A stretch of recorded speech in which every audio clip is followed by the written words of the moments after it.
Personality is like a cloth. We are not the personality. Personality is basically a result of grooming, upbringing, and social influences and all that as we grow up. So guru acts like the mirror, like you can see in the guru your own best qualities. In a normal mirror, we see only what we are.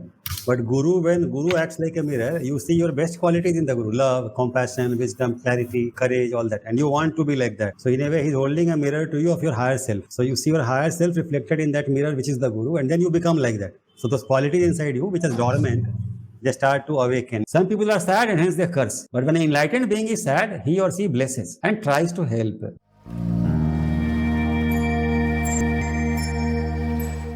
So, today I am going to, use another method, okay? I've been experimenting a lot. So today I want to show you a movie, small movie, some 84 minutes long. And sometimes we'll watch a movie also. And it's a very great movie, and it ties in with the themes that we have explored so far. We have discussed power of the subconscious mind. And also we have contemplated how to program it and how to reprogram it and all. And many techniques we have not shown. I can show in future if you're interested. There are many methods to try to rework our mind. So one method is, which is shown in this movie, which the movie doesn't talk about that, but implicitly we can guess. I don't remember the personality theorist who talked about this, that, you fake it till you make it. If you want to build a new personality, he used to think of personality as a cloth. Just like a shirt I'm wearing, I can change it. Next day, personality is like a cloth. We are not the personality. Personality is basically a result of grooming, upbringing and social influences and all that as we grow up. We have discussed all these things, right? So that is what personality is. Partly maybe genetic makeup also. But he used to believe that the name will come to me. I'll share with you. That personality is like a cloth. We can wear it, we can remove it. We can wear a new cloth. For example, if I'm a gloomy type of person and I go to my therapist, he suggests that you put on a new, personality, which is bright, vivacious, and, enthusiastic. You tell yourself, look at the mirror and tell, I'm enthusiastic, I'm bright, I'm jovial, and I'm funny. And which is not your real nature, you're faking it, right? You're telling yourself in the mirror, looking into your eyes, hoping that your inner self or subconscious mind will receive these messages. And then he encouraged the client to go out in the market and be like that for 10 minutes, 15 minutes, and then just experience this new personality, how you feel about it. Okay, and this was the therapy. So the person may initially go and panic and simply run away, right? And may not behave like jovial when some first person meets him. But then you keep doing it, day after day. So within a few weeks' time, the person starts to get a hang of the new personality, and more starts to behave like the new personality. And more the thought process starts to change according to the new personality. And that is the real therapy. So what is happening is that earlier you are fixated upon a negative type of thought stream. And now you are slowly replacing the negative thought stream with a positive thought stream. So you have become a new personality, which is a happier one. And why this works is because our thoughts produce feelings. Our thoughts produce feelings. It is just that we are compulsive thinkers. There is no space between our thoughts and our will. Or there is no space between our thoughts and our awareness. So there is a particular video which I have shared, 10 minutes video I made out of one lecture, where I have told awareness plus will is equal to enlightenment, if you remember. There was one class where I had this theme, right? And I had made a short video, 10 minutes video. It is still on the YouTube, in my channel. Awareness plus will is equal to enlightenment. You can give a search for that and watch it. It's only 10 minutes long. So the same theme I'm sharing. So when you think compulsively. So what does it mean, thinking compulsively? Thinking compulsively means there is no choice available with you to choose another kind of thought. In case you are angry with someone and let's say you want to take revenge against someone, and such thoughts are coming to your head where you're wishing ill things for that person, or you imagine yourself doing harm to this person. Such thoughts are coming to you with respect to this particular person with whom you are very angry. So in this case, you are identified with your thoughts so completely that you cannot choose another set of thoughts with respect to this person. You cannot think this is such a wonderful person. He used to be such a good friend earlier. No, he had once dropped me, when rain was pouring, at the railway station or the airport. No, there may be some instances like that where that person was very helpful, but you don't choose to think those thoughts. So in a sense, you are compulsively thinking negative thoughts about this person. That is what I meant. So normally when we think as a normal personality who has not given much thought to developing oneself from inside, we become compulsive thinkers. And as a result, compulsive feelers. And as a result, compulsive behaviors. Thinking, feeling, behaving, all is a continuum. Compulsive thinking leads to compulsive feeling leads to compulsive behavior. That is the whole process. And all these three things put together constitute our body language or influence our body language. And these four things put together, compulsive thinking, feeling, behavior, and body language, or is what you call personality. Other people experience this and they relate to us as a certain kind of person. Then someone else as a certain other kind of person. That is how our perceptions form about different people's personalities. So these personality theorists believe that this personality is nothing but a continuous stream of thinking, feeling, behaving. And that is coloring our consciousness. So we have chosen this unconsciously. Now we can choose another personality consciously. And if we do that under controlled environment, under certain precautions, initially as an experiment, in society, then slowly we get the guts to be like this, which we want to be like. It's like real self, ideal self. Like my real self is pessimistic, gloomy, sad, and depressed. And I want to be that bright, cheerful, enthusiastic self which I used to be earlier or which I want to be, whichever be the case. That is my ideal self or my, end state which I'm trying to reach. My goal, you can speak, in terms of psychological development or psychological transformation. So that is what I'm trying to wear as a change. So maybe I can look at a role model who is like that, vivacious, gregarious, happy, funny, enthusiastic, and try to mimic that person's behavior. Try to mimic that person's body language. Try to mimic the way he greets people. Try to mimic the sparkle in the eyes. Maybe I remember something beautiful which has happened to me deliberately all the time, so that sparkle is there in me from within my own memory. Because each person has experienced something good, right? Deliberately choose to experience something good. Keep remembering that and practicing that and keep behaving like the new personality. So if you do like that for some time, slowly, this new skill or this new personality can also become your real personality.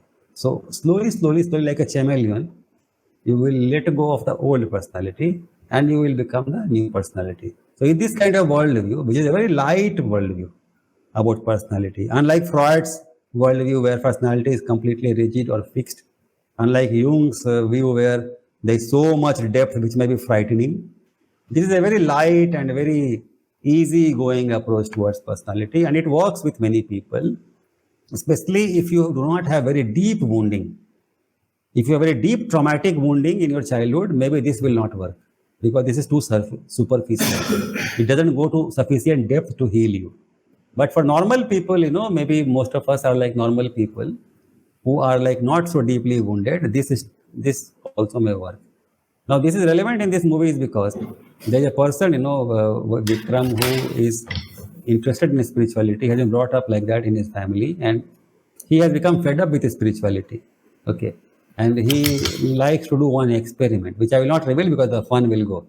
So he does one experiment, a practical experiment, and he really, lives like the new experiment. He becomes the new personality, so to speak. He wears this persona in Jung's language for some time, and he develops a following among his, followers as a, this new personality in a new place, completely far away from his place where he grew up, where no one knows him. And assisted by two of his accomplices who accompany him, he hires them, okay, to support his persona and support his new role. So he plays this role for some time. And as he plays this role for some time, he becomes this new person completely. So much so that even when he's trying to go back to his old personality, he's not able to go back to because he's enjoying this new personality so much, which is far more clear, lucid, loving, and better. So it's a very wonderful movie. The movie's name is Kumare. So I will show you this movie. So at the end of the movie, you can tell me your perceptions, what you felt about this movie, and it will trigger something in you, very deep, actually, very deep, powerful movie in many ways. I don't know. So if you feel emotional or something happening to you, you can share with me what happens to you. It's a very powerful movie. So I'll share my screen and start the movie in a second.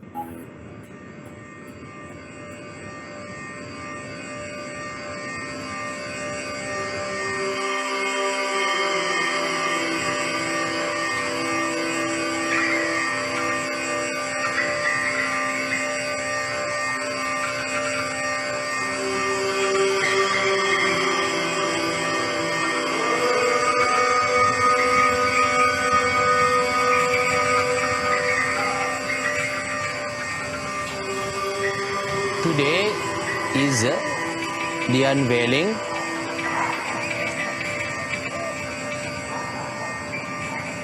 at the unveiling we unveil our true self. You see, I am not who you think that I am. My name is Vikram Gandhi, and I wasn't always a guru. That's me. Yep, pretty cool. And my brother was pretty cool too.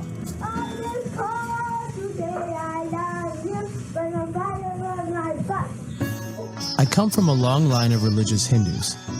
Like many first-generation immigrants, my parents were determined not to let America's great melting pot dilute our Indian traditions. So they immersed me in Hindu mythology, Indian philosophy, and endless ritual. Most American kids my age worshipped Hulk Hogan, but I was exposed to a whole different set of heroes.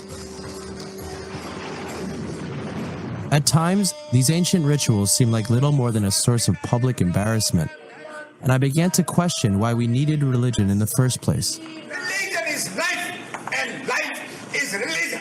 Maybe this was all just a bunch of nonsense somebody made up a long time ago. Despite my growing skepticism, I remember watching my grandmother perform morning prayers and seeing this great sense of calm sweep over her. That feeling must have come from somewhere. I studied religion in college, hoping to find spiritual answers, but it backfired. I only became more of a skeptic. By the time I was an adult and ready to leave my religion behind, America was embracing the very same tradition I was trying to escape.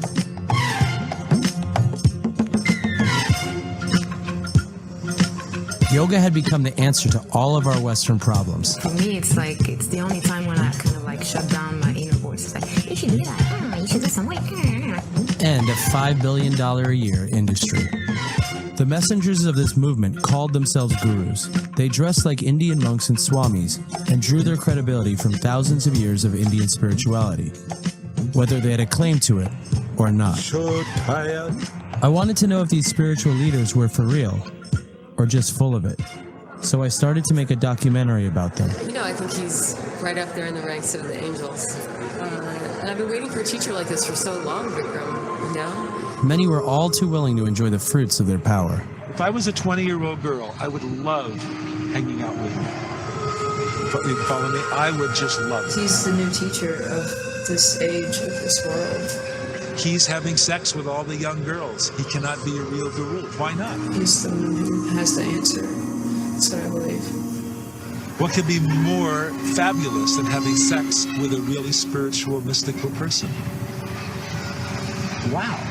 These people insisted they were somehow different than everyone else in some inexplicable way, but none of them seemed any different to me. So how do you figure out who's real? Only the one who carries that power to transmit it non-verbally. That's how you know. I traveled to India hoping to find a true spiritual teacher that I could believe in. But the Indian gurus were just as phony as the ones I had found in America. When I was 8, I was given this divine touch by my master. One touch, just he touched me here. And a lot of the gurus I met claimed to be more authentic than other gurus. They don't teach spiritual, just they get money from them And they say, okay, make long beard, make long red lock, and live like a Baba, dress like a Baba. I felt like the gurus were trying to out-guru each other. To go to God and to live a spiritual is very different. And very difficult to live a spiritual life. Even people who said they weren't gurus were often treated by others as if they were. I guess my problem wasn't with spirituality, it was just with spiritual leaders. Why did we need them? Oh, there's a store. Let's go shopping. She's sexy. Huh? Fucking sexy, yeah. Huh? I wanted to prove to others who were looking for answers that no one is more spiritual than anyone else. That spiritual leaders are just illusions, and we are the ones who decide who and what is real. So I thought, what if I became a spiritual leader? If I could do it, wouldn't it prove anyone could? With a few cosmetic changes, I could easily look like a guru. So I let my hair grow out, and my beard. I started practicing yoga and meditation every day. I felt the effects almost immediately. Now all I needed was to imitate my grandmother's voice. Hello.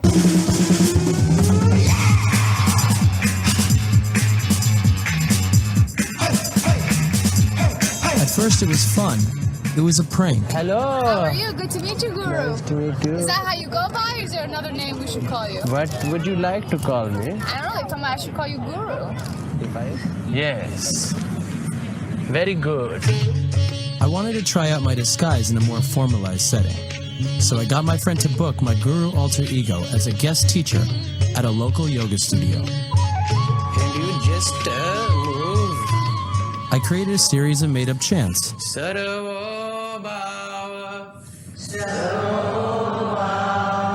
And I taught nonsense rituals and yoga moves. People seem to like it. I thought of that inner peace I found while sitting with my grandmother. Was that real? Could people find the same peace from a made-up religion that they found in a real one? Could I really pull this off? I felt connected to you right away. Something about you.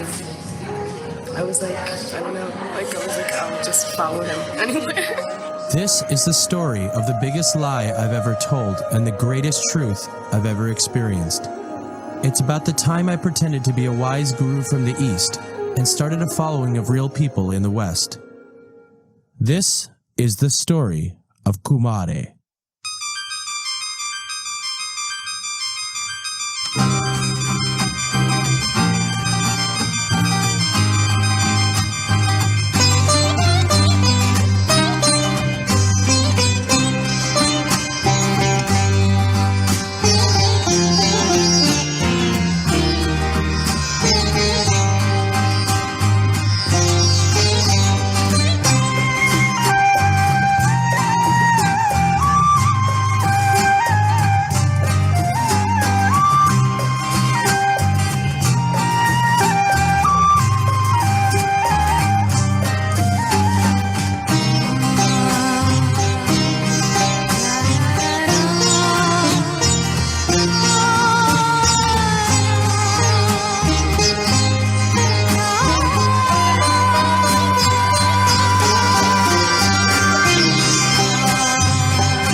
It was time to start my experiment living as the Guru Kumare.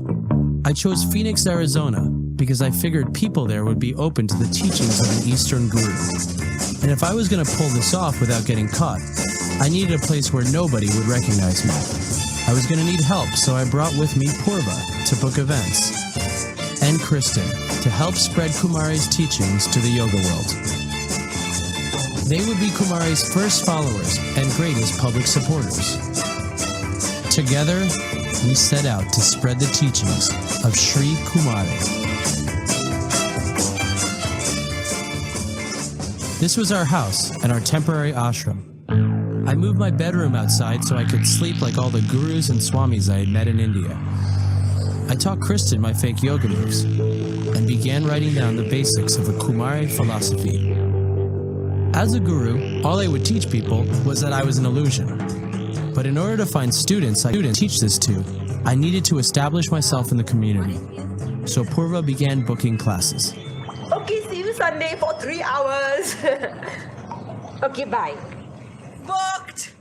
So it's Inner Vision Studio in Phoenix. They have like 3 or 4 locations.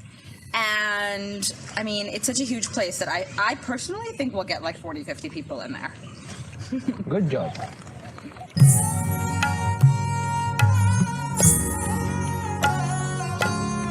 Talk about Kumare.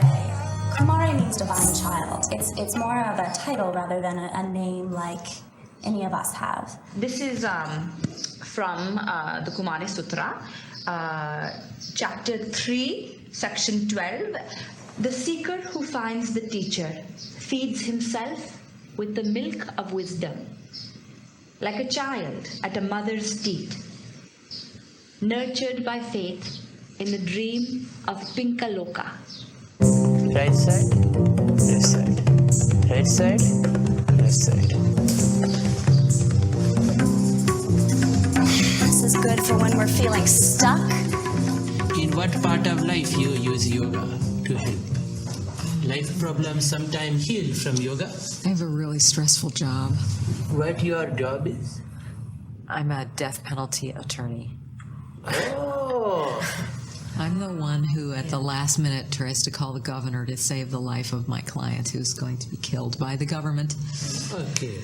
You need someone to be that one who calls your governor to save you. Can you teach me? It's fascinating, but it's very dangerous because your heart gets bound up with these people. All people who want to do good, they sometimes forget that they also have to do good for themselves. Kumare is more than a teacher, you know. He's more than just putting you through the asanas and all that. Thank you so much. You were all wonderful.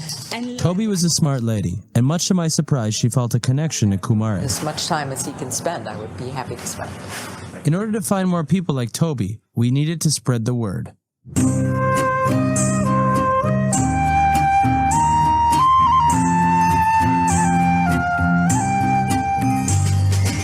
holds up the mirror for you, but not literally, metaphorically.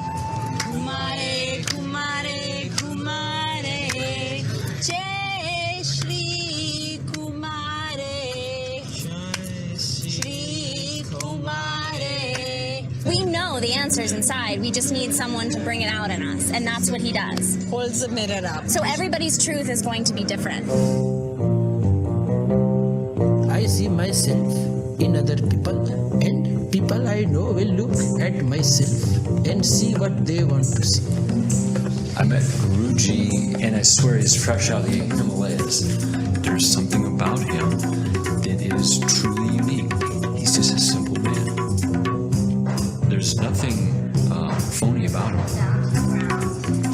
Kumare is a being that is open towards everything in a non-judgmental way.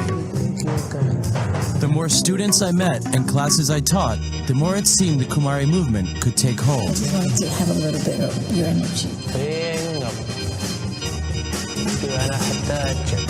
The people that feel that connection towards him, and they see him, and they're like, TG, bring it in, bring it in. People were asking for my blessing, so I just started to imagine I had this blue light, this pure love inside me, and I would just shoot it onto them. I didn't know what I was doing, but people seemed so fascinated by me. He just has this infectious laugh, and you feel like you've known him all your life. For some reason, I just know that I'm going to have a little bit more time with this guy. Kumare, Kumare, Kumare. Kumare, Kumare, Kumare. I I kept inventing my own spiritual jargon. And what I was saying often made little sense. Why? This one you say like Om. But because we say that, whole world changed. My backstory was equally convoluted. That's why I ask, where are you from? I say, Alikash, this one from my mind. You have problem? Basically, I was just telling everybody I was fake. This whole thing like a show, right? Oh, this one, this guy in a dress looking this, all show. As Vikram, I defined myself as where I lived, who I knew. But as Kumare, I was nobody. I was an empty vessel. They call me Kumare. Kumare. Kumare. Kumare. Kumare. Kumare. Hey, my English isn't that good. And for once, I was capable of anything. When he would focus on the different chakras, it was just on fire. It was very powerful. It was interesting trying to teach a Himalayan yogi master some magic tricks. Don't do that. But he pulled it off really well.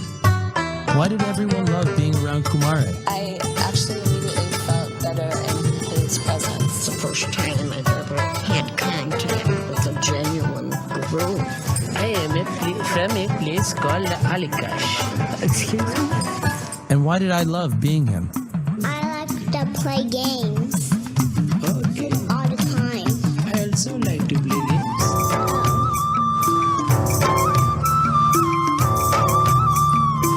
I have intense feelings about the whole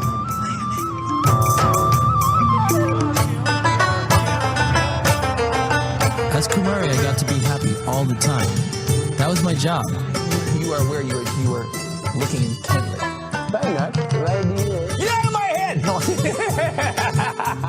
This symbol is your religion symbol? No, it's just Mickey Mouse. I could tell that he was very, very special before I even met him. There's a white glow in tight against your body. It's so pure and bright and white. It's just absolutely beautiful. Living as Kumare was starting to rub off on me. It's like when your mother tells you, be careful what face you make because it'll stay like that.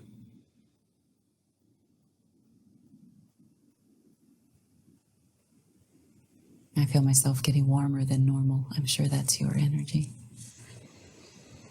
And I see behind you the whole sea of other Kumares, and they all stand behind you, and they just rise behind you. I see almost a V.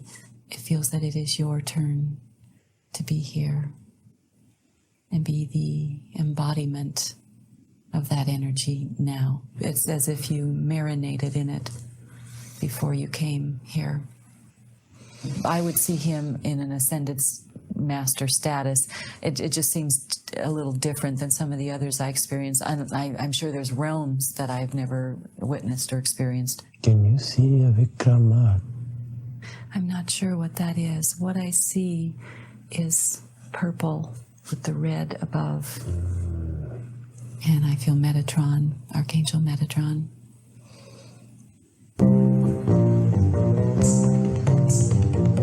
Always coming up. Then you come like this. So like this, therefore important that when you want have you have proper inhale, exhale like that. Exhale. Inhale. Exhale.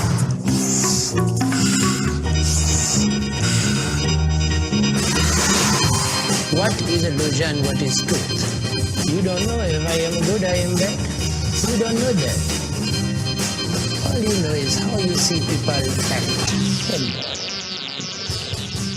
The illusion aspect of it to me was, we create who we are. Thank you. Yes.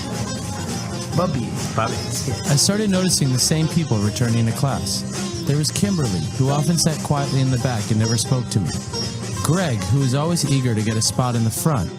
And Stuart, who loved eating free samples at grocery stores. But you can get a lot of little samples. Yeah. And sometimes when you go there, it's not just for the food, it's because you know the people giving it to you and you talk to them and it becomes like a little community, like you're talking. You're addicted to a trader. I think so.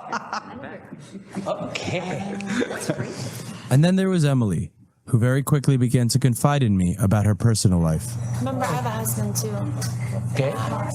He's a polarity of me. So it's hard when you can't reflect one another. You have to take some time. Take faith. I don't know his history. It's not something that he brings to the table. That's not the point. Oh, you are not average.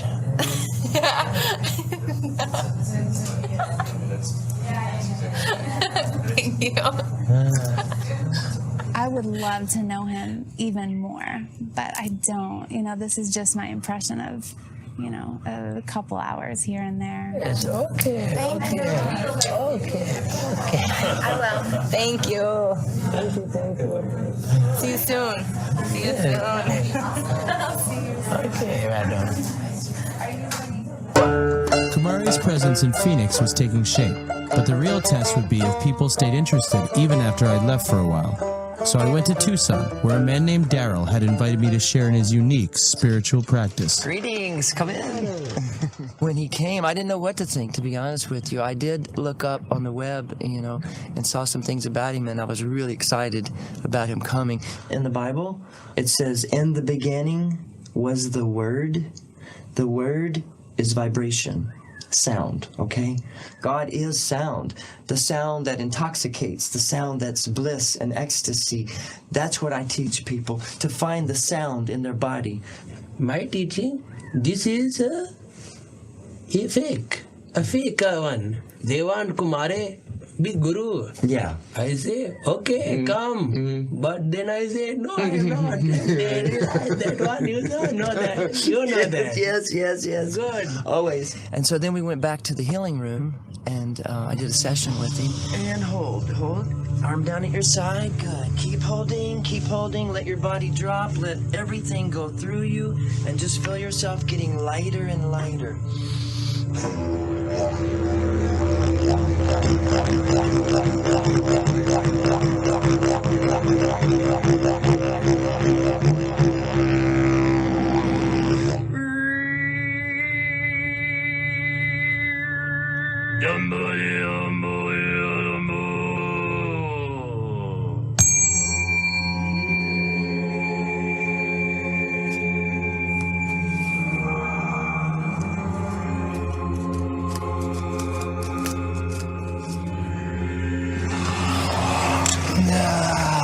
Keep the breath going.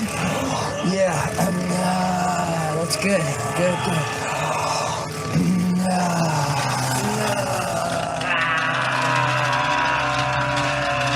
Pure pleasure. Breathe it up. Joy and divine bliss, which is our birthright.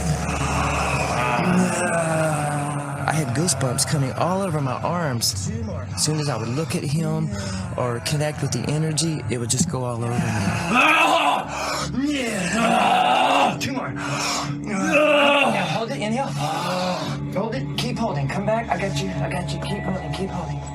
And I don't know what that means, but I just felt like there was some memory, some remembrance coming there because his spirit is so beautiful, and I just was in alignment.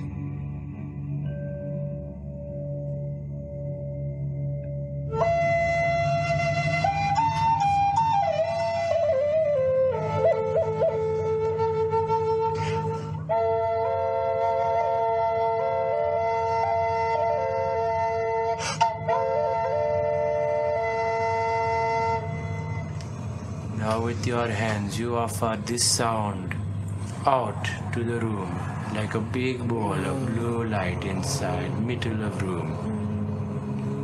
Don't worry, make your sound. Say your sound, everyone together, say your sound. When you come up, you release. Release now.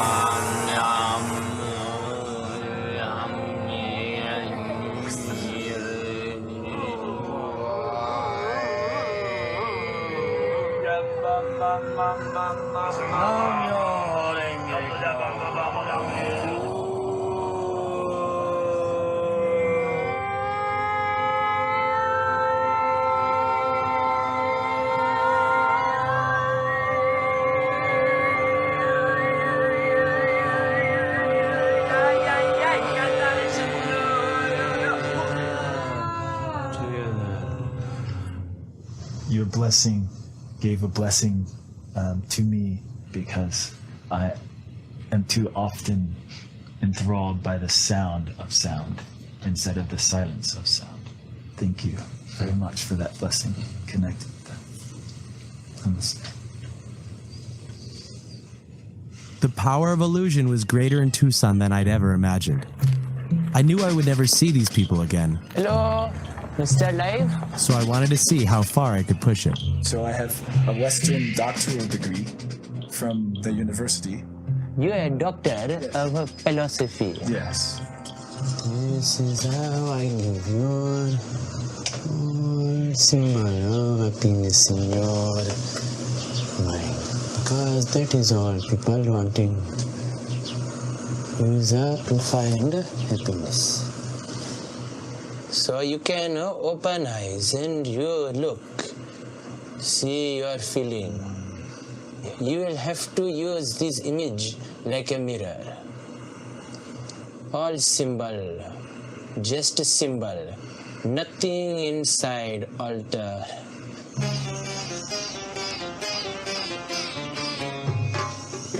It felt like experiencing bliss and light, and I can feel the energy of him and I connecting in the ritual. He's someone who I can express my energy through, and he could express energy through me. Uae Kumare. Uae Kumare. Uae Kumare.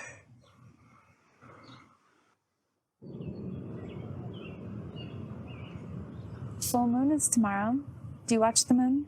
Sometimes women have more feeling from moon than men. Men. It's pretty incredible. 28-day cycle. I love your house. You like my bedroom? Yeah. You're making me have some inspired. I'm totally inspired. What you have been thinking for last week about your life? I'm very aware of power versus force, and I feel like I've been forcing my marriage to work for a long time, and forcing and fighting. Do you remember that person you were when you first meeting your husband? Was it someone different? You? No? I don't even believe in marriage. He's not the same. I don't know. I don't want to be there. I want to go. So. Do you that's feel easy. Alone without a man in your life? No, I never did. So. I get to do whatever I want now. What do you think? What do you feel? Would a real guru have told her to ditch her husband and become his student? I wanted to tell her to stay with her husband, but I barely knew this woman. Despite this costume, I wasn't in any place to advise someone I didn't really know. Within a week, Emily had left town for California. The longer I stayed in Phoenix, the more people approached me with deep personal questions and stories of suffering. What do you do when you're feeling down and depressed? What is that? What do you do when you're feeling down and depressed? What do you usually do? It wasn't always easy to hear or respond to. We had a very mean father. He beat and sexually abused all of us kids, and he would tell us if we told our mom, he would kill our mom. So we had to be quiet and not say anything, you know. The truth was that under this beard and this outfit, I was just like them. Okay, so my family is from this place. It does not show Alikash, but we don't advertise that place. So when we come to visit you, how do we get a hold of you? Email? You will find, don't worry. See, I like the way Guruji eats. That's where you're supposed to eat with raw foods. Yeah. I used to drink a lot, I used to, chase women. I used to do all sorts of things. Okay. On top of all that, I developed a cocaine habit. And so I used cocaine. I used to inject it. Cocaine in arm, okay. My life spiraled down. Okay. This one night, I'd been up all night smoking crack. And that morning she came back and she said, Greg, I'm leaving. And I said, okay, I need to go get help. And so 6 years ago is when I got clean. And so then we had to repair our lives together. It took a while. And when we got married, the one thing we knew we were going to do is put God first. And helping others became the most important thing. The most important thing, just what you're doing right here. By coming here and helping others, the most important thing you can do. Yeah. Was I helping anyone? Was I even capable of helping anyone? Despite my self-doubt, more and more people wanted to meet Kumare.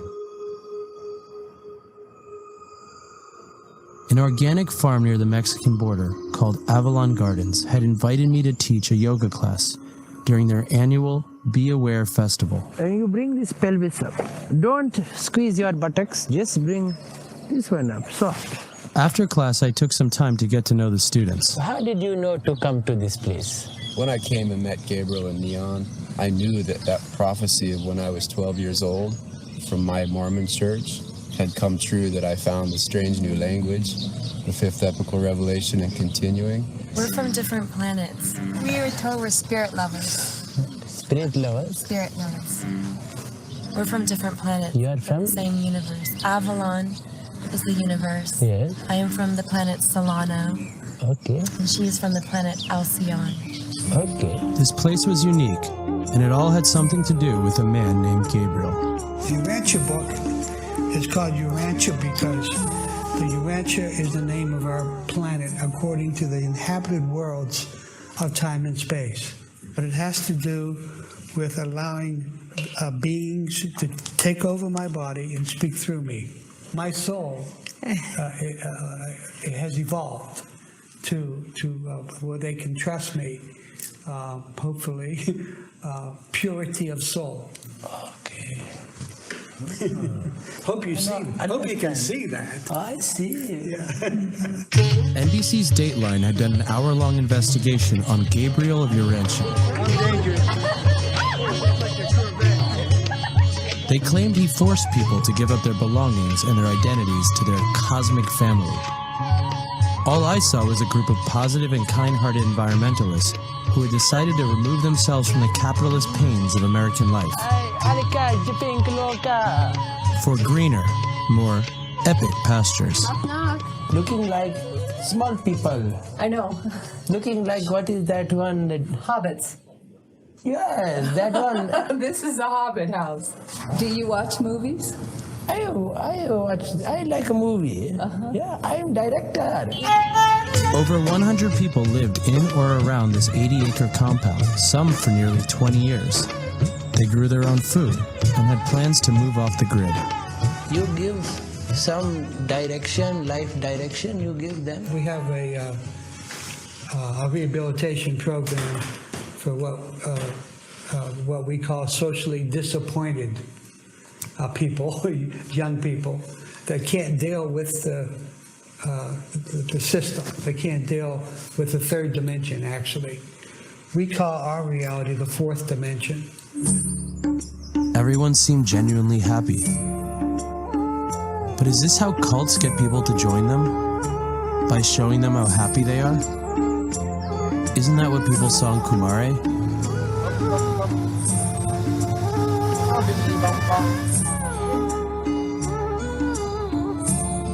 The next morning, Gabriel sat me down to tell me what really inspired him to start Urantia. I didn't realize it, but I was physically taken onto a craft, a spacecraft. But they cut it out of his memory. Yeah, they cut it out of my memory until years later, and they brought it back. And they said that I would have what's called the mandate of the bright and morning star. These people know that they need you? What people? These? Students know that they, I think they know. yeah, they know they need you. Yes. After 20 years, Gabriel still insisted he was the community's only connection to God. He reminded me why I created Kumare in the first place, to show that leaders like him were just illusions. I always planned to unveil my true identity. But first, as Kumare, I had to teach something I believed in. And I would start with my own story.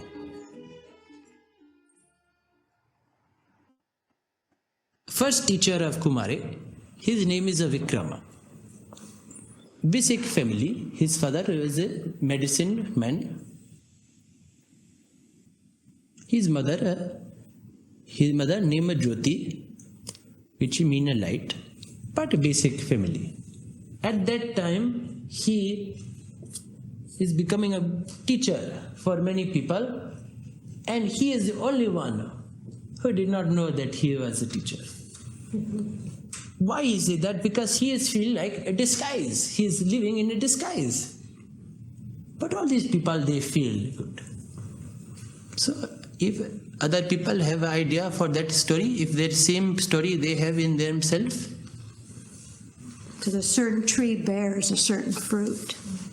Their actions, what they do, their service to others, how they treat others. That's what I hear. And then the story you're telling me, I think you're talking about yourself. always talking about self, yes. Thank you for your time. Thank you.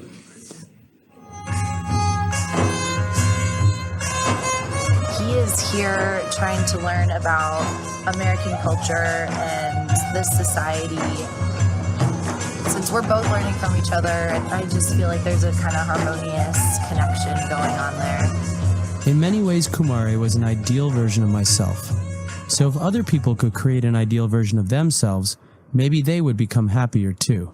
So what are you are doing now in your life? You are doing what? I don't know. I'm like kind of stuck. I don't want to jump into a career. I don't want to put on a suit and go to work every day in an office and sit at a computer and type all day. That doesn't seem fun to me. I want to be able to, you know, go with the flow, change with the wind, you know. Go with the flow? Yeah. Change with the wind? Yeah. Okay. If you can imagine yourself as someone else that you feel is more true than your form now, then you can make those two become one. Then you will not have some feeling that I am not doing what I want. You will always feel. Is it right? We call this one a blue light meditation. The blue light was another thing I had made up. This one good, but you do slow together. But now it was becoming something real. And you focus other person face into eyes, okay? Until you feel yourself inside other person, okay? Imagine that. Why?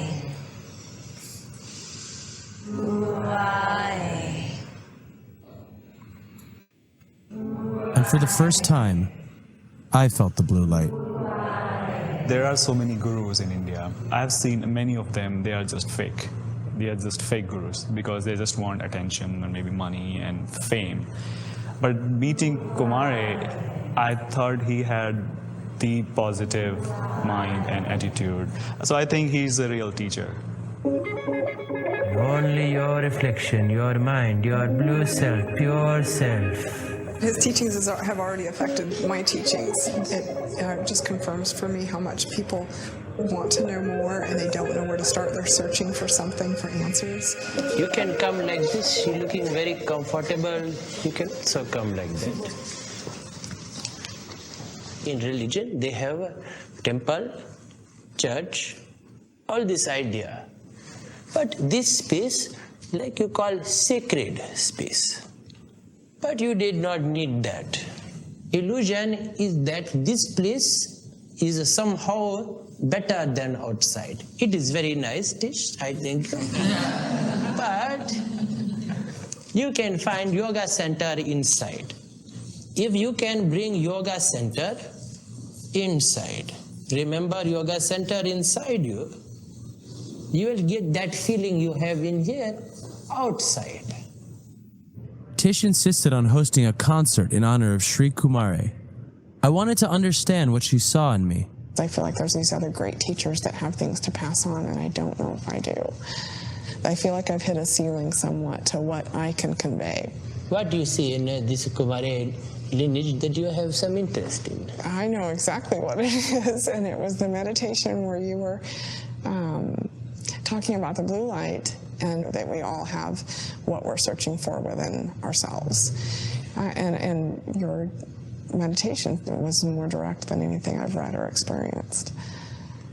If I teach you this blue light meditation, and then you see, I understand this Kumare man, he is not right. I believe in him, then he is not right, I don't like. Then will you throw that meditation? Would I? Probably not. It is good. No. Yeah. So that is more important.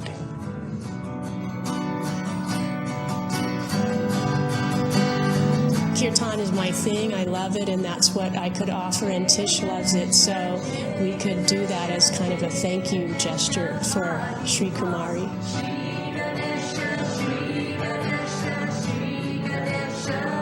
I consider Kumare to be a living embodiment of the divine. So I just wanted to make sure that I was welcoming him and honoring him in a way that matched who he is. I guess what he's helped me remember is the illusion that we're separate from God, and that a guru, of God realization is no more closer to God than we are.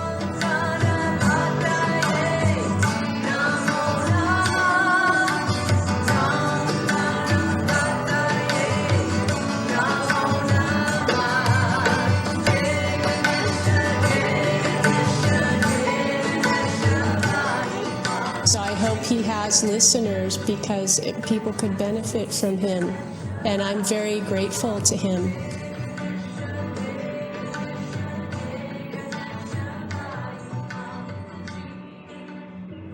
The three of us, we have law of attraction groups, and we teach and we share law of attraction with people here in Phoenix. And we don't have to worry about the science part. We just need to just know that it's happening. You have a faith in this one. Absolutely. Just like the law of gravity works. Yes. When we have our meeting groups, say indeed Eric and I, we teach people different ways because everybody's different, right? And some people like to have something to look at. So we teach them how to create vision boards. We call them vision boards. Vision. I had a desire to go to Africa and to work with the children, so I put a vision board like with the children in Africa here. I wanted to go there and teach them yoga, teach them all kinds of things. But I didn't know that the man that I loved was going to be in Africa. It just all showed up together based on my vision, my feelings. That's law of attraction. You look in a magazine and find your dream. Yes. Then you say, I want to have this house and this car, and if you believe that, then you will get this house and this car. Sure, absolutely, absolutely. Speaking of that, we're actually going to be having a group meeting on Thursday that we want to invite you to. We'd love for you to come and meet more people that study law of attraction. It's going to be a real intimate group. We're thinking probably about 10, 15 people are going to be there, and they'd like to all share their experiences with you and have you learn more about law of attraction. I will make my vision board and come. Good. Welcome to our Law of Attraction meeting. Who's excited to be here tonight? All the way from India, ladies and gentlemen, Sri Kumare.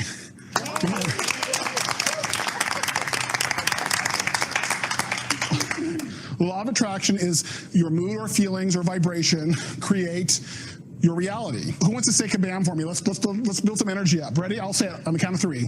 1, 2, 3. Kabam! We're going to talk about lots of things today, but the main goal tonight of our group is to talk about visualization. To me, abundance isn't all about money, and so I put a certain amount of money down here because sometimes I forget that I need to connect with that. but it's not what drives me. So it works. Sorry to interrupt you. You have to sit down Go a second. Okay. Does he? Who thinks it's a wonderful evening out tonight? Because we're going to finish this outside. They've asked us to leave. We have to leave the building right now. Oh. So, yeah, I know. It isn't that exciting, is it? I know the next thing I want to do, we have a few more things to cover, but I really want to see Kumare's vision boards. Who wants to see Kumare's vision boards? I just a little bit, but yeah. Okay. This one is my self-student. All-time photograph, my self-student. This one is my self-teacher. So, that is why I want to combine my old self, Vikram, with my current self, Kumare, so that I have inside peace with all the balance. This one is a symbol for happiness, and so that is why I put all these people, and I put a smile. Yeah. So that this one, all these people, they will, after unveiling, they will also have the same happiness that they have when meeting me. Yeah, that was great.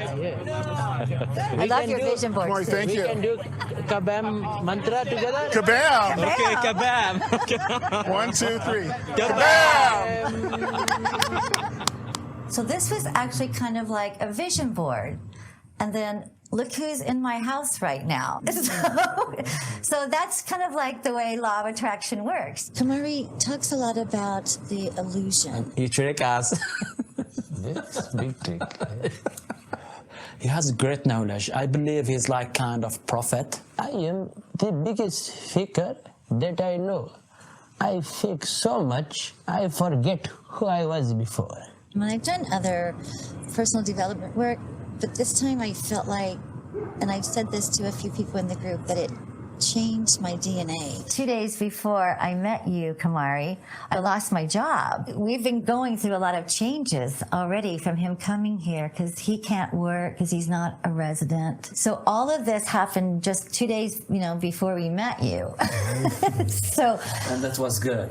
Yeah. Guruji showed up in time to just kind of like take us by the hands, so to speak, and just kind of help us find the way to do this big vision. He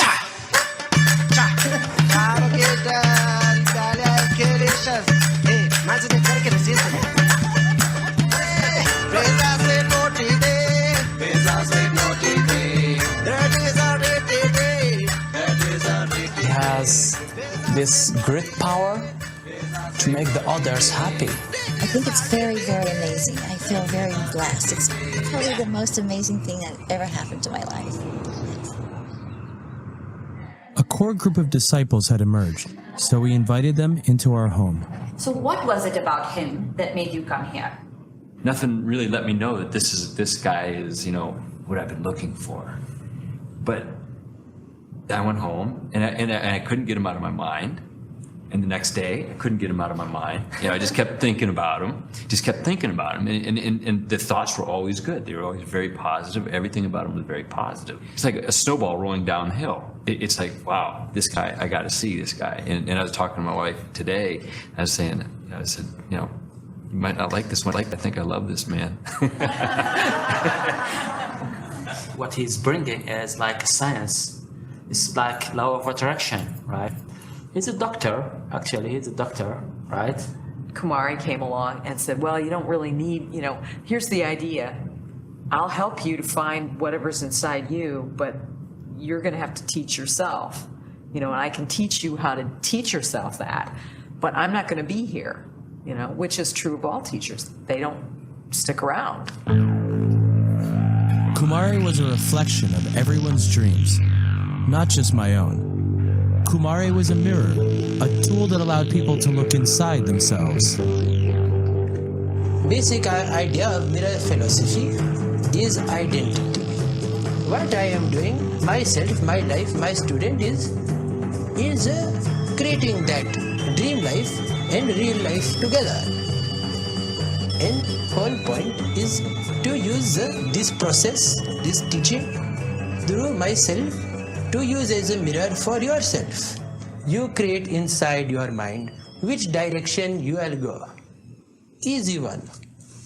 You just use that like this, so that you can calm your energy together and lose some identity.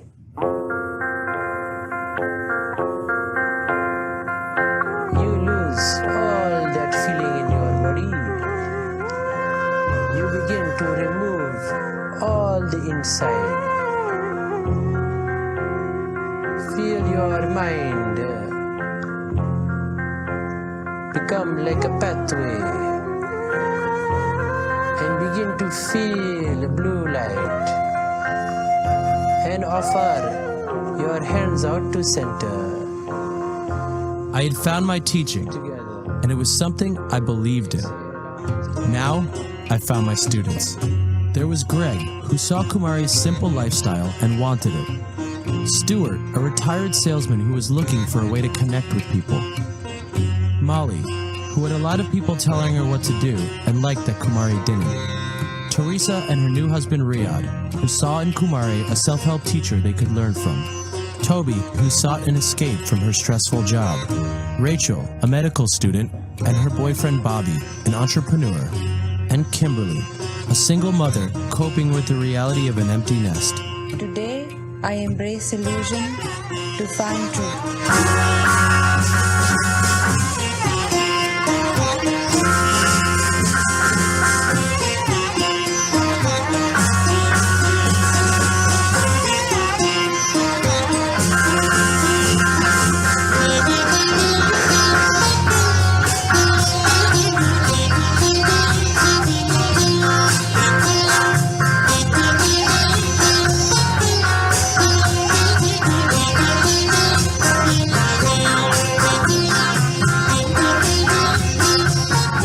In the time I had left with my students, I wanted to teach them that they could help themselves and that they never needed a guru in the first place.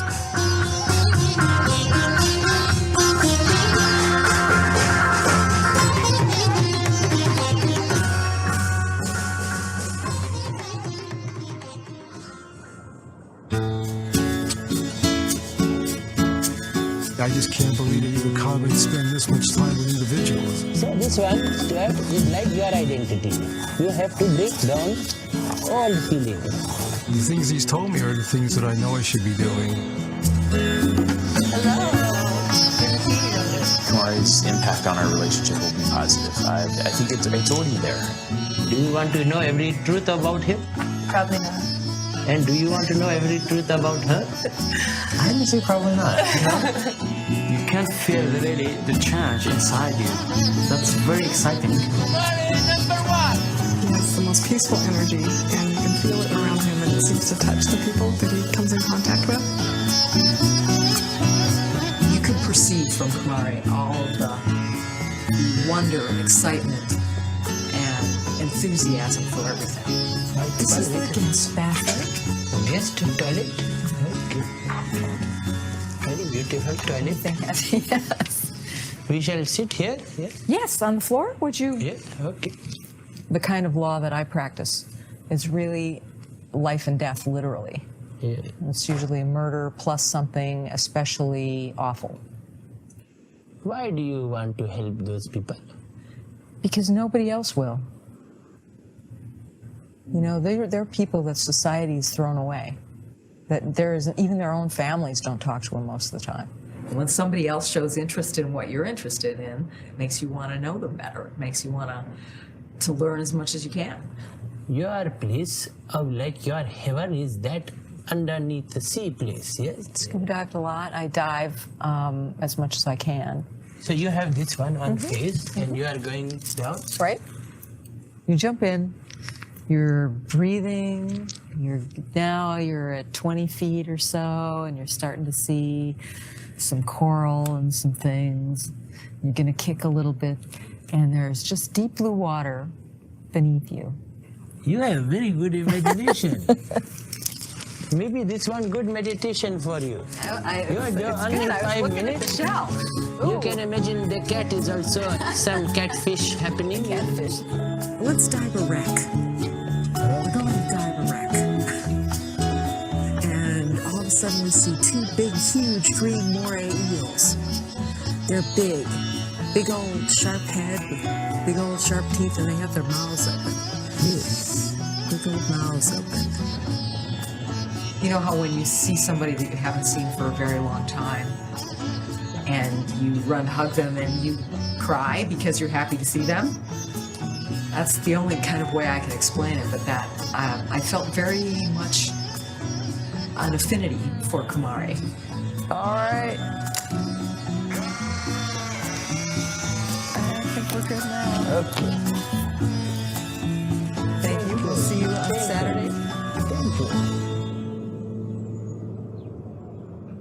So the exercise you will do with Guruji is called identity transference. And what you will do is imagine that you are Guruji and that Guruji is you. Tell him the 5 commands that you've written to yourself as if you are speaking to yourself. You will meditate 1 hour every day. First thing you need to do is pay off your bills. Money's the problem. I want you to love yourself. Stop going out to stores all day long and eating free food. And to give yourself a hug every day. I broke your board. Okay. You will think positive whenever you talk with the others. And you will stop taking your neighbor's newspaper and reading it and putting it back. Kind thoughts. All the time. This one is to remember. You are doing action.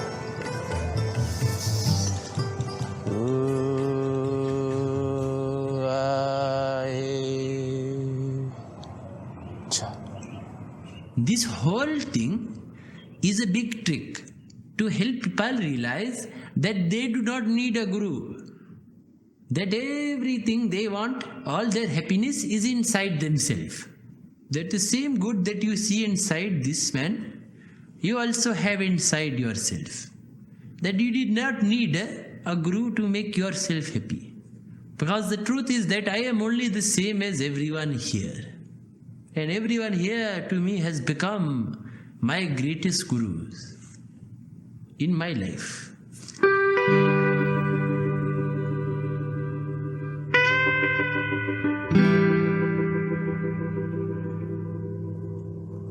Look at your candle of light.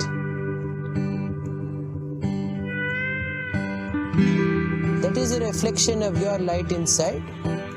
You can put this light inside the water. This ideal self is now entering the ocean that have all problem of life. And your ideal self must go inside the water.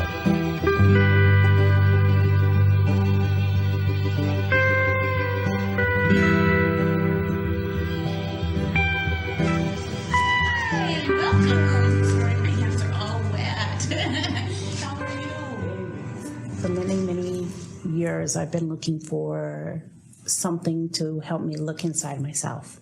This is my daughter, and this is my only one. I have 3 boys and my daughter, and she's the baby. She's just the one that started college this year. That's my daughter-in-law, her getting ready. Good. My kids are very blessed. They have great partners. The same father? Yes, all of them have the same father. Okay. Yeah, we divorced about 20 years ago. Okay. He's not been in their life too much. It was meant to be. I was meant to meet him, have my children. They were the greatest thing that's ever happened to me. They are actually my success. My children are, I think. So, it happens. It was hard. I worked 2 or 3 jobs. Yeah, I was always working. I'd sleep maybe 2 hours, 3 hours a day. But how do you give to yourself now? That's the hardest thing. I don't know how. When you're a person that gives a lot, to return and do it for yourself, I feel selfish. I feel like I'm a bad person because I do. So it's hard. It's hard to love self as much as children. It is. I do know what to need to do. I just need somebody to listen. I need somebody to guide me and to help me, not telling me this is what you need to do, like getting a trainer, do this. If I get a trainer, I'm like, forget it. I'm not going to do it because I'm stubborn, I won't do it. And imagine that your self is leaving. So when you give your teaching, you will tell, because you have the answer inside. I am your student, okay? Okay. You are to eat a good diet without too much starch and too much fats, and do not take any bad things into your body, as in drinking or food. And there is some temptation in my life. Yes, stay away from the people that don't care about you, that don't love you, and only be with the people that do love you. Kumare is a real life person, and he's always true and real, and in his teachings he's here to help people, and it's just, and you can feel that. You can feel he's a good person. It's nice to be around good people.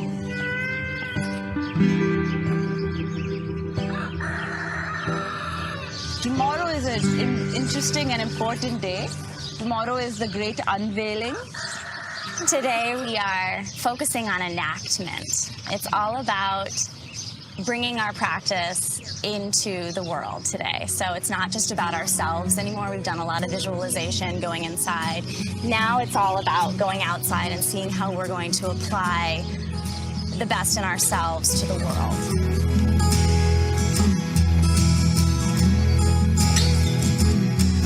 So I need help with today, just clearing out this stuff.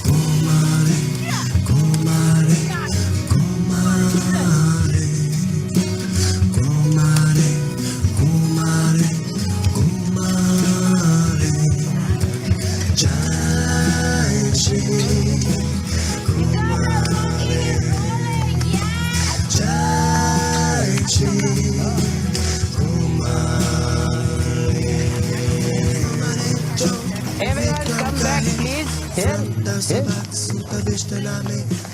The whole place look complete different. With only 15 people in 1 hour do that. One man will take 1 week. Not 15 hours, 1 week, yes? So before you look outside for Guru, then you look yourself and you have everyone else. Because after tomorrow, I will not be here. The only way to complete the mirror teaching would be to unveil my true identity. But I was struggling to find the right words. Would they understand what I was trying to teach them? Or would they hate me? I went to visit my friend John Rogers at his New Age bookstore for some inspiration. Is not all this one like a religious symbol for people? All this one you are selling? Some are symbols and some are tools. Like the crystals you see are tools. Okay. You follow? How is it different? A symbol is only meaning, but a tool does stuff. Do you believe that it is doing or your mind is doing? Depends on what it is. Because then symbol also can be tool, yes? Yeah. Okay. Buddha, I believe Buddha said, at least he's said to have said, if you see Buddha on the road, kill him. Why did you think he said that? Because you're not supposed to believe or worship things. And if you're worshiping a man, you've missed it.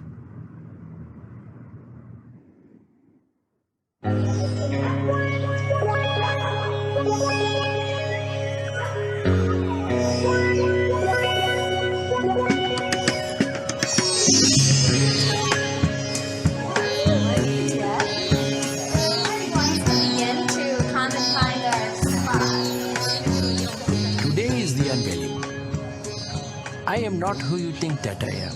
My name is Vikram, and I am from New Jersey. I am not who you think that I am. Place this over your head just to create an external sense of discipline. Ritual creates discipline as well. It makes us take something seriously. I am not who you think I am.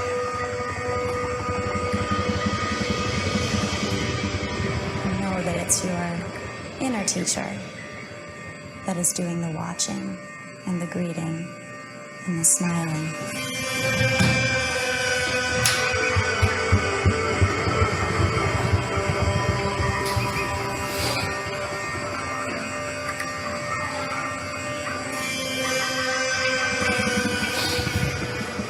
into the person's eyes. Take a deep breath. Get set. Go. I'm becoming the blue light.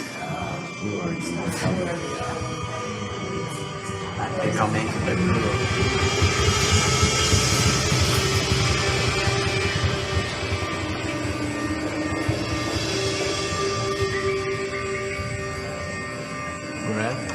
What action will you take? I will believe that I can become my imagination.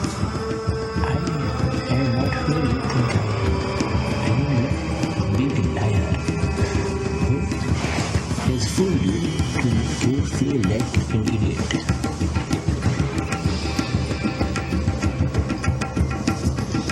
So anywhere you are, as long as you can see.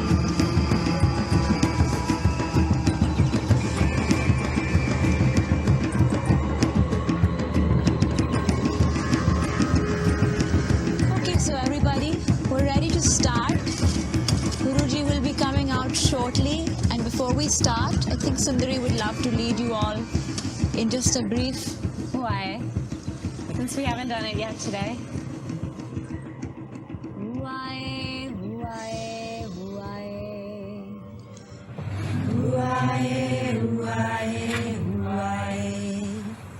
Kumare, Kumare, Kumare. Kumare,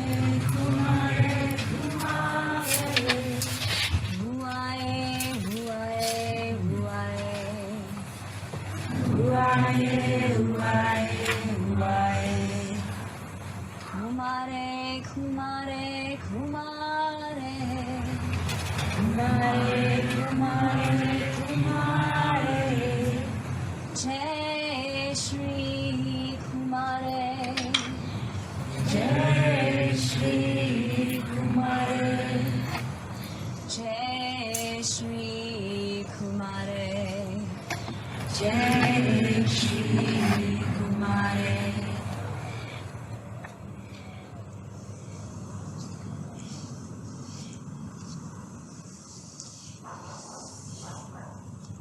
Today is the unveiling. At the unveiling, we unveil our true self. And to begin, I will reveal my true self. You see, I don't know if I am who you think that I am. You see, I am not who you think that I am. But I am only just a very simple man who had an idea, a dream to show every person that I meet that they have some power for self-transformation, for happiness inside. You are all great beings, and you must stop pretending that you are not. So today you will unveil the Guru inside of you. I've learned that there's fearlessness in all of us. I know what I need to do. I just need to keep my promises and to be strong against my temptations. It's time to get rid of that old identity and embrace the new. I should do less talking and do more doing. I'll make the promise and I'll do what I promised to do to change my life.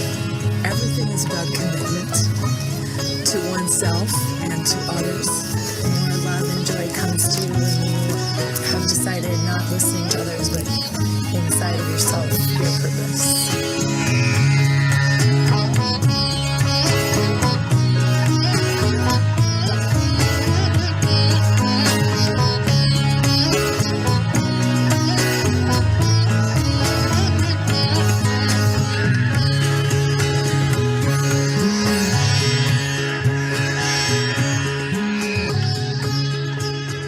The world will become very loud.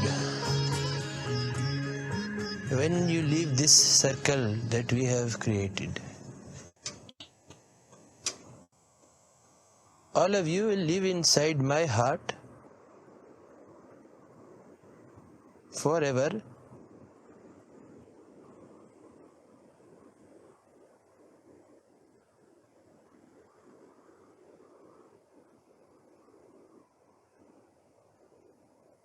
I could not unveil.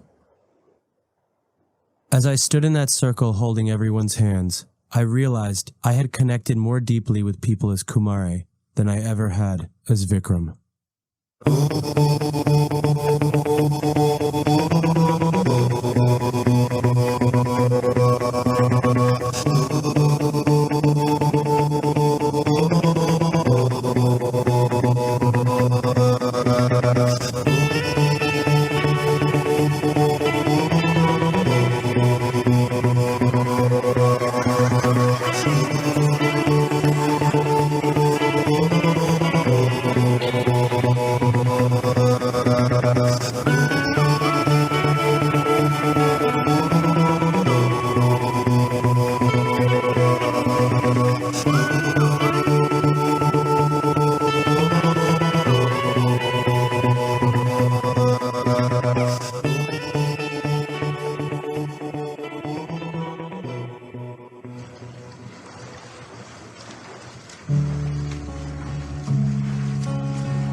The experience with Kumare has affected my life, and I feel like it has changed my teaching. It's given me the same thing that the students feel, that confidence. And so being a part of a lineage and having the blessing of Kumare has been very helpful.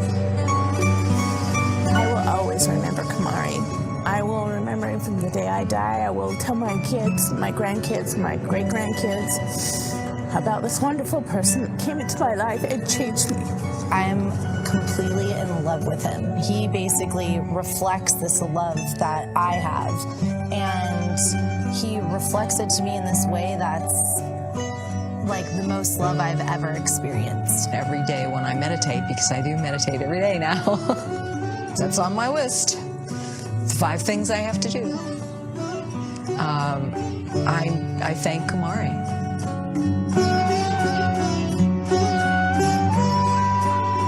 It's not familial. It's not like we've been through any difficult times together. It's just there's this attachment, and that's that love. I wear this and I feel very good because it reminds me. Yeah, it reminds me, and I should be like this and like that. No anger, nothing. It's just be the guru who I am. And imagining a blue light.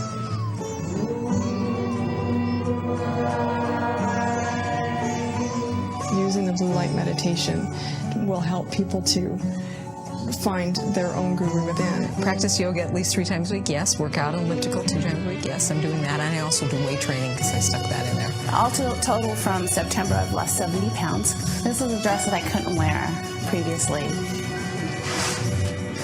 Not bad, huh? I'm planning on getting my yoga instructor certification this next semester, which I've wanted to do for years, and I've never had the courage to do it because I'm like, oh, what will people think of me, or this or that. So I decided I'm doing it. Every day, if there's some little thing I can do, I will do it. And I just have to make it a point to keep it in my head that today's the day that I'm going to do something for my wife. That gives me tears. Because I never used to be this way.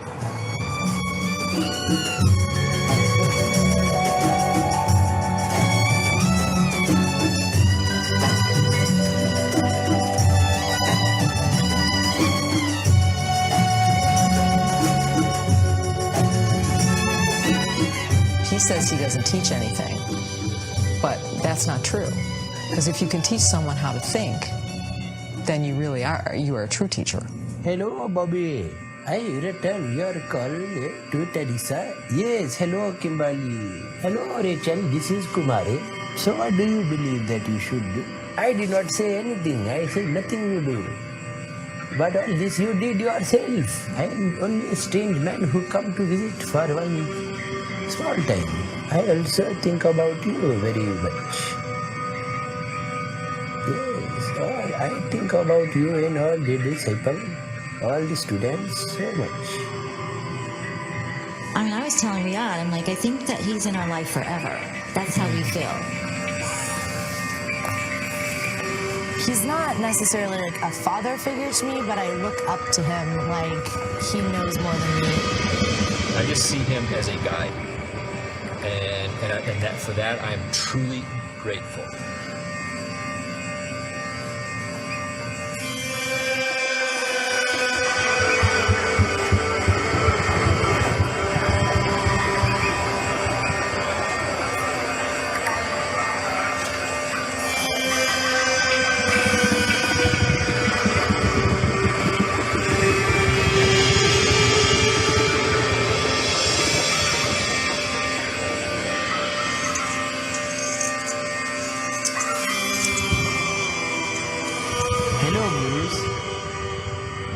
By now you must understand my teaching,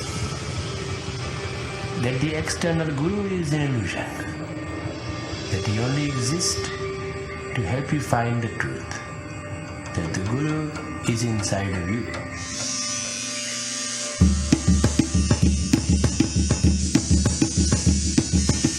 In many ways I am the same as you. I was born here in the USA and grew up in New Jersey. I am a US citizen, but how do these effects define my true self? They don't, but something inside me does. As a young man I reflected and realized that my identity was an illusion. My curiosity brought me to meet many swamis and sadhus, and priests, and saints, and gurus. But none of them would say one thing that I truly believed, that you don't need them. You don't need anyone outside yourself to make you happy. So I said, if I were to become a guru, that I would teach this one thing, that the guru you are looking for is inside of you. So this is the basis of the Kumaré teaching, a teaching that I created. I am the first Kumaré, but I hope that I am not the last. In each of you, there is a guru inside that I can see. It has given me strength. It has given me purpose. This is a teaching I believe in with all my heart and every cell of my body. So now, I would like to introduce you to the guru inside of me.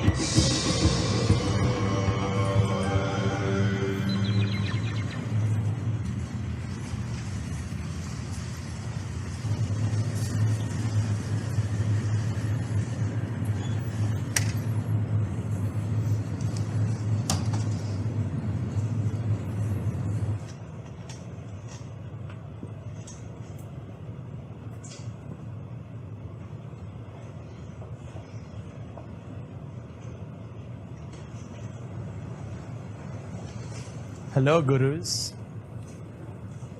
My name is Vikram, and my ideal self is Kumare.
haven't in a while.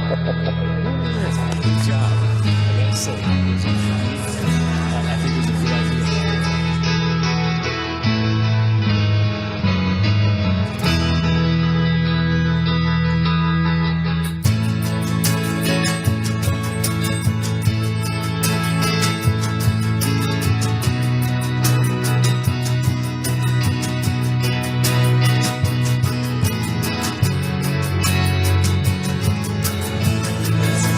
You do have some psychic abilities.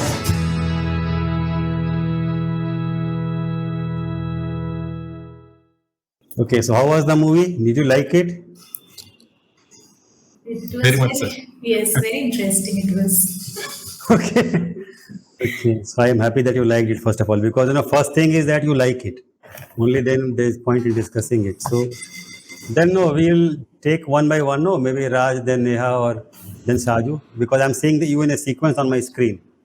On my left, is Raj, then Neha, and then Saju. So we'll go in that order. So Raj, your feelings, thoughts, reflections, and then I will share my thoughts. I'll also ask some thought-provoking questions, and then we'll explore. Okay. Sure, sir. I'll start from the beginning. So when I started watching the movie, I thought some sort of documentary which would eventually take us through some journey of gurus and so on and so forth. But it was a wonderful experience to showcase that the power of every individuals have power in them. So that was pretty interesting. And it takes us stage by stage, meaning how Vikram enters as a Kumare, and then he starts building connects. While he tries to understand others, he was also finding himself in the same situation. The problems that people were going through, he was also going through. Some of the things that I could take note of, some funny incidents I could also remember. He keeps the photographs of Obama, himself, and Osama, and then yeah, even Osama bin Laden is there.